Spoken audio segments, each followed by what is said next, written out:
Welcome to another edition of the Tiger Football Report. I'm your host, Spiro Maurikas, along with the head coach of the Tigers, Rob Ambrose. And Coach went up to Durham, New Hampshire, a place where it's always tough to win, and ran into a good Wildcat team, losing 26-14. The one positive I take from this ball game is that you guys fell behind but never gave in, and really were in it until the last 3 or 4 minutes of the football game. True. And not playing for 2 years, playing with a lot of new guys. You're trying to figure out the character of your team and what it really is made of. And there's outside of COVID, it's not like I can create an adverse situation that's real in their life in reference to football that I can measure that. And I was pleased with their response. Winning a ball game on the road in this league is extremely challenging on its own. Winning up there is extremely challenging. Very hard place to win. Turning the ball over 4 times while you do it makes it even harder. But to be honest, if you're looking at it from a bigger picture, you turn the ball over 4 times, you should get destroyed. And instead, we're in it all the way to the end. And while we clearly made enough mistakes, didn't have a good enough day, missed a couple things here and there, not enough to win, but certainly enough to walk away with some positive feeling like, all right, first league game, haven't played ball against a league team in 2 years. Now you know what it is. Got it. Good. Now we know that we're not going to quit. We know we're going to fight. We're going to be a 4-quarter team. We're going to play all the way through. Things that you're looking for, you validated, check those boxes, fix the problems, and move forward. One thing that you did do is right before the half, you made a change at quarterback. Chris Ferguson was not having a good evening. Chris, I'm sure, would be the first one to tell you that. What goes into making that decision? Because you can make a change at left guard and 3/4 of the people watching aren't going to notice. You make a change at quarterback and everybody notices. So you saw we changed the guard, huh? Yeah, it's multi-pronged. You play quarterback long enough, you see this long enough. When you start to press, there's a cycle that is involved as a quarterback. When you start to press, it's hard to stop. You make a mistake, then you start to press, then you make more mistakes. It's hard to stop. It's been my experience that, pulling a guy out, it's not about punishing or any of that stuff. Everybody prepares to be a starter. But when you pull him out and you give him the perspective of watching it from the sidelines and have him hear what we're saying from the side, he gets a different perspective and it stops the downward spiral. And there was a conversation where we almost put him back in, and I would have felt perfectly fine with that. But we had a little bit of rhythm with Jeff going, and I didn't want to blow it, and ended up being part of the drives that drove us down to score. So that was a good thing. I think it was good for Jeff. It was good for the team. But in the long run, Chris Ferguson's a starter, and we're looking forward to him playing this weekend. The other thing that we got that we did not see much of against Morgan is we got a big guy, Jerry Howard, and saw what he can do. And he's a dynamic running back.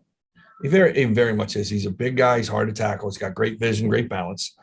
He's smart, so he knows what we're trying to accomplish. He's just not running blind. But once he gets going, I don't want to tackle him. That just sounds painful. And, there's a guy behind him, and Devin's got the same kind of heaviness to him. He's not as big, but he plays as big. And right now, those two are really, really tough. You can tackle him, but you're going to remember that you tackled him. You do that long enough, it leaves a mark. All right, now let's move on to this week. And a team that you've only played once as your tenure as head coach. Only twice have the Tigers taken on the Bison of North Dakota State. Both times the Tigers playing them in the postseason in 1983 in the playoffs and in 2014 in the championship game in Frisco, Texas. Obviously, it's been 7 years, 8 football seasons since that championship game. So none of the participants are still there. You are. Craig Bowles, their head coach, has moved on. They have a new head coach, but it's same old North Dakota State, isn't it? It really is. They may have advanced with the times a little bit schematically, but same extremely well-coached football team, very deep. Don't make a lot of mistakes, wear you out, wear you down, snap the clock with 2 seconds on the clock so you don't get a lot of plays to run. It's a well-oiled machine with very, very talented players and very good coaches. You look at their statistics from the first two games. They beat Albany, a CAA opponent.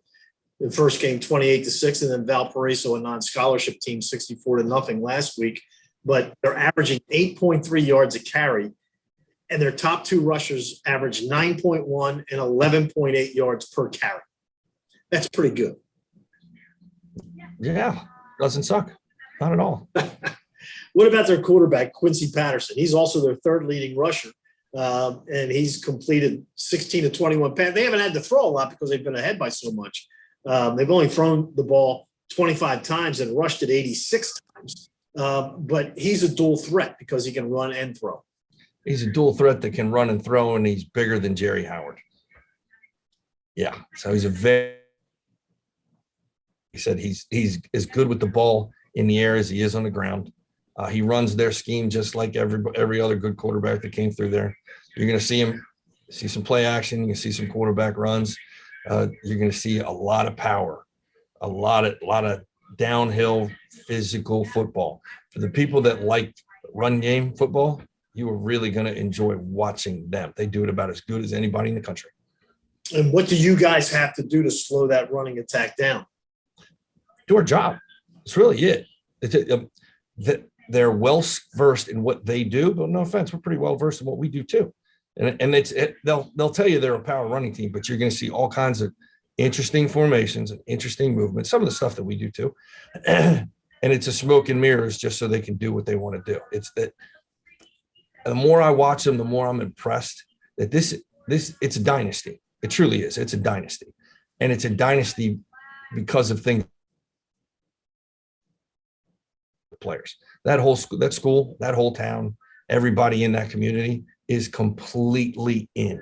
You got people at stores talking to players when they come into the stores about how they run power, like talking about the schematics of the play and how proud they are, how physical their players are, and all this great stuff. It's awesome. What do we have to do? We have to do our job, and we have to last long enough because they're extremely deep.